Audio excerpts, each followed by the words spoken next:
sa puntong ito, makakausap po natin sa linyang telepono si ASEC Jessie Mateo ng DepEd. ASEC Mateo, magandang hapon po. Magandang hapon po, Chinky, sa nakikinig sa inyong programa. Hello? Apo, ASEC, dito po sa una muna yung Brigada Eskwela at preparasyon para po sa pasukan. Wala na ho bang kakulangan sa facilities ang DepEd at maging sa mga guro po? Tingin niyo po ba handang-handa na talaga ang kagawaran po? Tingin naman namin handang-handa, no? Kasi ang pagpreprepara natin, hindi lang naman nagsimula yan itong Brigada Eskwela. Nagsimula tayo sa tinatawag natin na early registration noong Enero.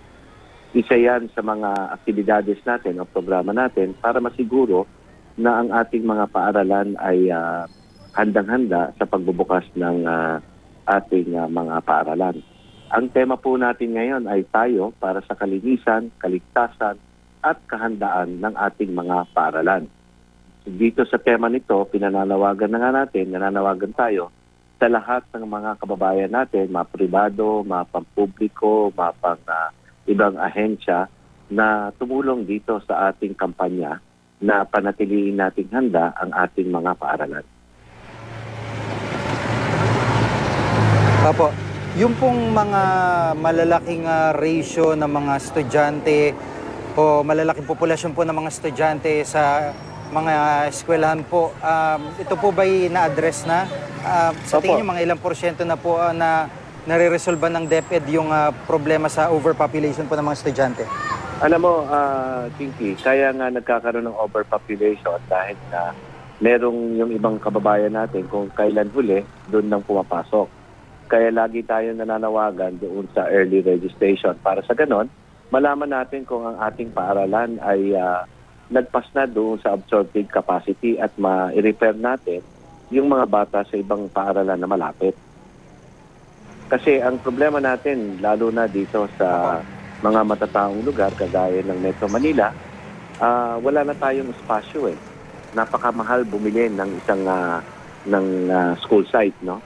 Kaya nga kasama natin dito, katuwang natin ang mga lokal na pamahalaan para magkaroon ng school site tayo at matayuan natin ng mga gusali. Apo, yung po bang sitwasyon sa Metro Manila kung saan po ang maaaring maging problema ay yung pong binabanggit nyo, late na pagpapatala o late na pagpasok ng mga estudyante. Ano po ang, kung ikukumpara, yung halimbawa, sitwasyon sa mga remote areas sa Mindanao o Visayas, ano po ang sitwasyon na nakikita po ng DepEd so far? Well, ang talagang malaking problema lang natin pagdating doon sa bagamat bumaba na, no, yung numero ng estudyante sa bawat silid-aralan. Siyempre may mga mangilan-ngilan na mga paaralan dito sa mga matataong lugar kamukha ng Metro Manila. Pero kung ikukumpara natin to sa iba namang mga paaralan sa bansa, no, hindi naman ganito ang problema. In fact, ang ratio nga natin, minsan 1:34 na lang o 1:40 na lang sa isang silid-aralan. Aha. Doon ho ba sa yung mga lugar na tinamaan ng Yolanda ay wala na rin nung nakikita ang DepEd na problema dito sa pagsisimula po ng pasukan?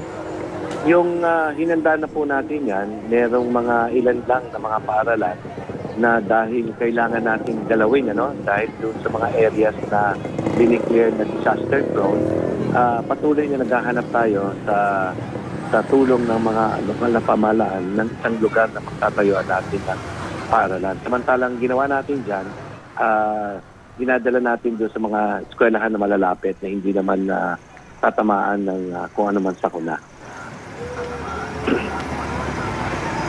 Apo.